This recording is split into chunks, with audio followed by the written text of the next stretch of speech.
So let's say that somebody's been giving you a hard time, and so you've created and created and created recently really strong components. You've added them to your vortex. And now you've meditated. You know, when you meditate, you release thoughts, so you're in the vortex.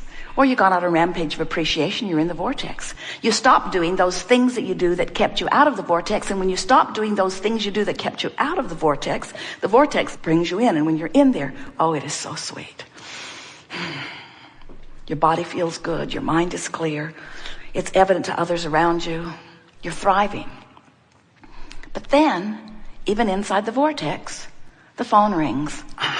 You know who it is. Or something happens. And as you give your attention to this subject that is of a different vibrational frequency than the vortex spits you out. Because only cooperative components can abide. So you get the idea that we want you to release your resistance so that the vortex can take you in. But what happens if the vortex spits you out? Is it a problem? No.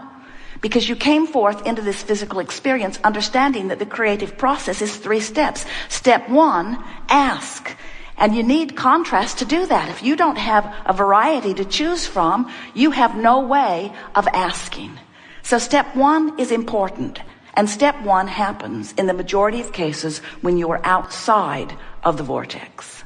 You know what you don't want, you ask for what you do want. Step 2 is not your job. That's the job of source. That's the job of your inner being. That's the job of law of attraction. That's the job of the vortex. Step 2 is when you ask, it is given every single time. And it's not just given. The vortex and the source within you becomes the equivalent of all that you've been asking for. So step 2 is not your work. And step 1, you don't have to work at because the contrast just causes you to ask. Step 3 is your work. And what is step 3? Step 3 is to be conscious and aware of the way you feel, reaching for the best feeling thought you can find from wherever you are, so that you will allow the vortex to take you in. Allow your entry into the vortex.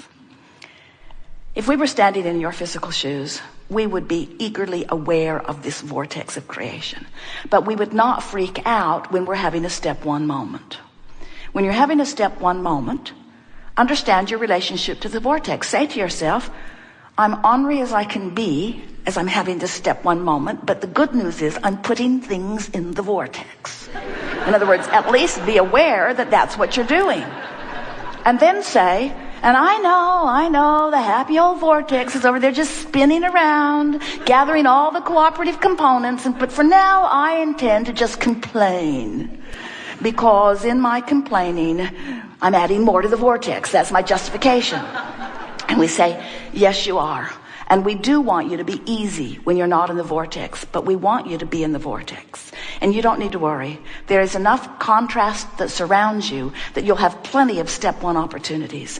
Let your dominant intent be to be in the vicinity of the vortex. Let this loving, God-force vortex bring you in. Let yourself be all that you have become. That's what will happen when you have your, what you call your death experience. We call it croaking. We try to be as disrespectful as we can of death, since there isn't any. You're always alive, sometimes physically focused. And as you came into this physical experience, it was your intention to let the contrast inspire the expansion. But do you know what the most exhilarating thing that you were looking forward to in this expression of physical life? Do you know what you were really wanting? Do you know the reason that you keep coming forth into the physical experience? Because there is nothing more delicious than to have expanded and held yourself apart from it for a little bit and then release the resistance and let yourself go. That's the river of life that you want to live. You want to continually be in this place where you're reaching and allowing and reaching and allowing and reaching and allowing. And you don't need to worry about it. It will ever be thus. We just think that when you know who you are, and you know about the vortex, and you know about the laws of the universe, and you know about your emotional guidance system, and you know you can direct your own thoughts, and you can practice by feeling the thought that doesn't feel good, and then feeling the thought that feels better, and then feeling the thought that feels better still. When you become aware of the laws of the universe and your place in it, it's like having your hands in the most creative of clay.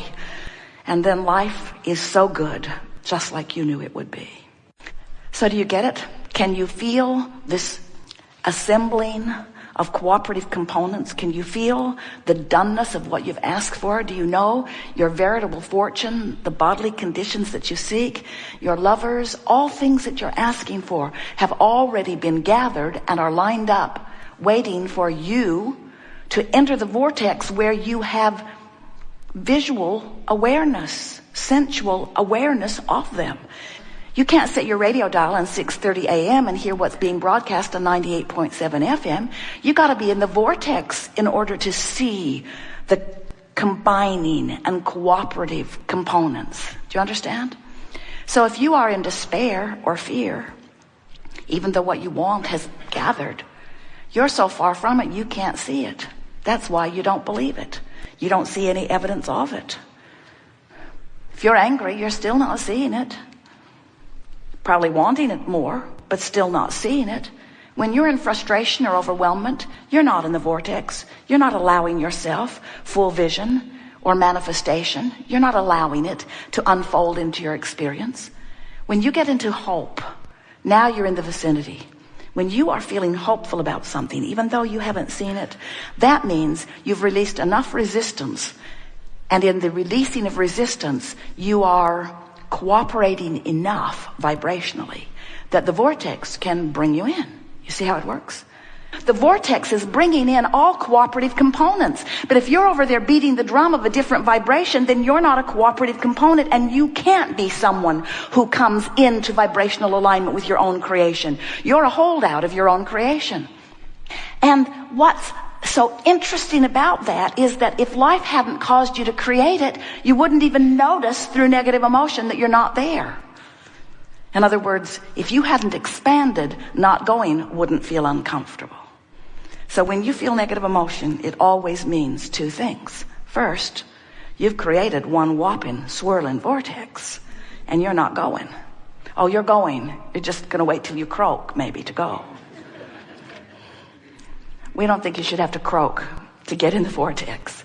We think that you should be able to release enough resistance by focusing upon enough good feeling things, by giving yourself and others the benefit of the doubt, by giving yourself a break, by looking for reasons to praise and reasons to appreciate rather than reasons to criticize and reasons to poke and probe.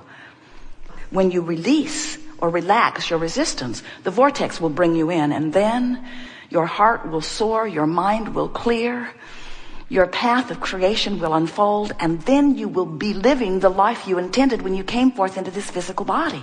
That's what you came for. Just get in the vortex. We could have had a very short seminar today, couldn't we?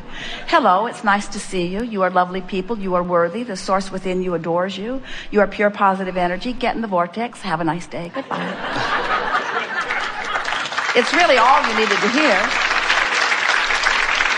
And then someone says, wait, don't go. What's the vortex? Well, the vortex is the future you that you've created through sifting through the data of life. Have a nice day. Goodbye.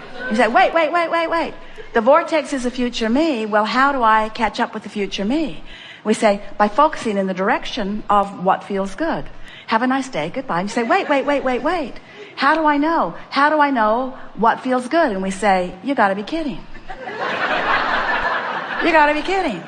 You know what feels good and what doesn't feel good. You know what feels better. You know what thoughts bliss you out and what thoughts bum you out. You know which friends you like to spend time with and which friends you don't. You know what conversations you want to have with each other and what conversations you don't want to have. You know, you can tell what you're leaning to, what feels good and what doesn't. Your guidance system is active within you, you see. And something that you all know that is a really wonderful thing to acknowledge, you know who you are. You know that you're source energy in physical bodies. You know that you're creators. You know that you have access to the energy that creates worlds flowing through you. You know that you have an emotional guidance system. You know that your emotions indicate your relationship with who you really are. You know about this gap and you know what to do about it. You know the vortex is a reality. You've been there, you've experienced it, and you know what it feels like when it spits you out. But most important, you know how to get back in. You know everything you need to know in order to not get the stuff done you think you need to do, but to live the joyous life that you came here to live. Nothing's broken. Nothing's incomplete. You didn't come here to paint another painting or to build another empire. You didn't come here to educate someone about something that they don't know. You didn't come to take segments of the population and bring them into the light. You didn't come to fix a broken world. It isn't broken, and you knew it when you came. You came for the fun of getting to experience contrast and to feel ideas born within you that took you breathtakingly beyond where you were standing at the time. You came for the thrill of learning how to focus in the direction of what feels good. You came for the thrill of doing that, and you came for the thrill of the emotional movement of moving into lighter, softer, less resistant energy. You came for the ride on the river. You came for the thrill of alignment. And you came to do it again and again. You remember the amusement park? You remember that really fun ride? Esther liked the big wooden roller coaster. First time she rode it, it was too scary to stand. Second time, it was not so scary. Third time was really fun.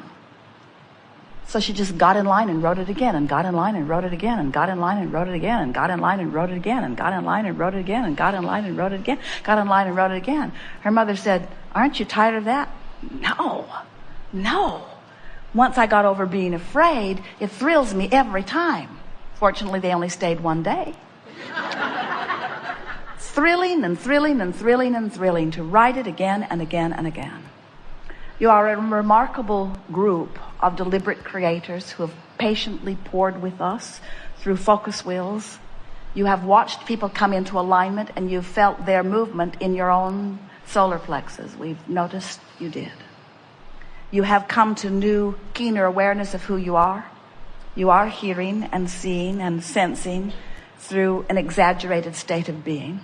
Together, we have managed to open a vortex into creation that is going to serve you in a remarkable way, because of this gathering, even though even here in this remarkable gathering where we hold you in the palm of our hand mostly, the vortex has occasionally, even here in this room, spit you out a bit. But you have been in the vortex for a longer period of time than is normal for anyone, which means your future experiences, your immediate future, is transformed from what it would have been if you had not been here.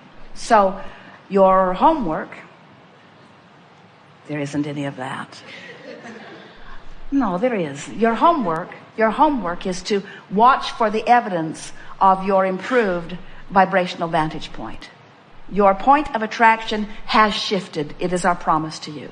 And the manifestations will indicate it in your dreams and in what you want to call your real life experience. And meanwhile, we want you to know that while you are working on shoring up and improving your real life experience, you have contributed mightily to the vortex of creation that will serve generations to come. This gathering is because we don't think you should have to wait until you are part of the future generation in order to experience the benefit of what you are living. We don't think you should have to croak to get into the vortex. We think that you now know how to do it. We are there for you and calling you. Are we available to you? And the answer is yes. You will hear some of what we've said on the recordings if you hear them again. And you will notice that we've put things for the future you on those recordings. So enjoy the unfolding of that which is you, and feel our unequivocal, indescribable appreciation for your willingness to come and play this contrasting game on planet Earth of taking life and thought and all that is beyond that which it has been before. There is great love here for you. And as always, we remain eternally, blissfully incomplete.